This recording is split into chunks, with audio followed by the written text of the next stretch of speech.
మేం తగ్గం, మా పన్నులు తగ్గవంటూ అమెరికా అధ్యక్షుడు ట్రంప్ తాత మరోసారి తన మార్కు విశ్వరూపం చూపించారు. ప్రపంచ దేశాల వాణిజ్య రంగాన్ని కుదిపేస్తూ హ్యాపీ శుక్రవారం కాస్త టారిఫ్ల శుక్రవారంగా మార్చేశారు. భారత్ సహా దాదాపు 60 దేశాల నుంచి అమెరికాకు వచ్చే దిగుమతులపై 10% నుంచి 12.5% వరకు కొత్తగా టారిఫ్లు వడ్డిస్తూ షాక్ ఇచ్చారు. ఈ నిర్ణయం అనౌన్స్ చేయడమే లేటు, తుస్సుమని అమల్లోకి వచ్చేసింది. అసలు ఈ రేంజ్ బాధుడికి ట్రంప్ సర్కారు చెప్పిన సాకు వింటే కళ్ళు తిరగాల్సిందే. మా దేశంలో నిషేధితమైన వెట్టి చాకరీ ద్వారా తయారయ్యే వస్తువులను అడ్డుకోవడానికే ఈ సుంకాలు వేస్తున్నాం బాస్ అని చాలా అమాయకంగా చెయ్యెత్తి చూపించింది ట్రంప్ టీం.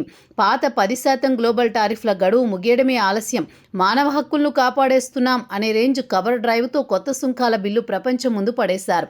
నిజానికి మన భారత్కు మొదట 12.5% బాధుడు ఫిక్స్ చేద్దామని అమెరికా భావించింది. కానీ అబే భారత్ వెట్టి చాకరీని బాగానే అరికడుతోందిలే అని గుర్తించి కాస్త కనికరించి సుంకాన్ని 10%కి కుదించింది.